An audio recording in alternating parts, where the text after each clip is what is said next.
Live Tamil செய்திகள். திவினஸை பார்த்து யாருடா இந்த சிறுவன் என்று பலரும் கேட்கின்றார்கள். இவன் எவ்வாறு பழைய பாடல்களை உள்வாங்கி பாடுகின்றான்? இவனுக்கு கிடைத்த சங்கீத வளம் எது என்று பார்த்தால் அது ஒன்றுமாகவே இருக்க முடியாது. தற்பொழுதுதான் சரிகமப மேடையில் அவனுக்கு அங்கிருக்கின்ற பழம்பெரும் பாடகர்களாலும் பயிற்சியாளர்களாலும் அவருக்கு பயிற்சிகள் வழங்கப்பட்டு வருகின்றன. திவினஸை பொறுத்தவரையில் ஏழையாக இருந்து அவருக்கு கிடைத்த வாய்ப்புகளில் அவர் அதை நுட்பமாக முன்னேற்றி வந்திருக்கின்றார். அவருக்கு சங்கீதம் கேட்பதற்குரிய வசதிகளோ அவருடைய வீட்டிலிருந்து டிவி பார்த்து தனது ஆற்றலை வளர்த்து கொள்ளக்கூடிய வாய்ப்போ கிடைக்கவில்லை. இருந்தாலும் தனது சொந்த முயற்சியில் முன்னேறி தனது அப்பாவின் ஆசீர்வாதத்தினால் இந்த நிலைமைக்கு அவர் வந்திருக்கின்றார் என்றால் அது மிகையாகாது.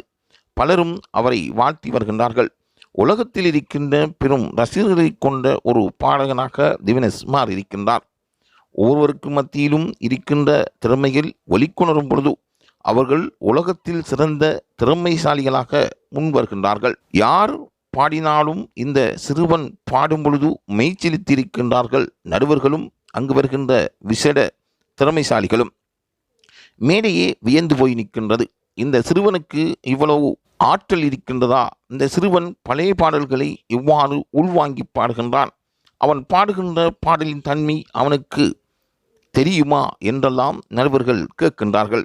இருந்தாலும் உலகத்தில் இருக்கின்ற பல பேர் இவனின் குரலில் மயங்கி இன்று வரை ரசிகர்களாக இருந்து வருகின்றார்கள். நாளுக்கு நாள் திவினஸுக்கான ரசிகர்கள் பட்டாலும் அதிகரித்து வருவதாகவே கூறப்படுகின்றது. வெற்றி வாய்ப்புகளும் அவனுக்கு கூடிக்கொண்டே வருகின்றது.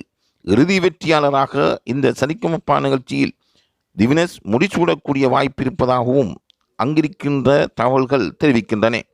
பல ரசிகர்கள் திவினஸை வாழ்த்து தெரிவித்து வருகின்றார்கள். பாடலில் பாடக்கூடிய முதிசங்களும் அவரை வாழ்த்தி வருகின்றார்கள். ஆகவே திவினஸ் எதிர்காலத்தில் சிறந்த பாடகராக வருவார் என்பதுவே உண்மையாகும்.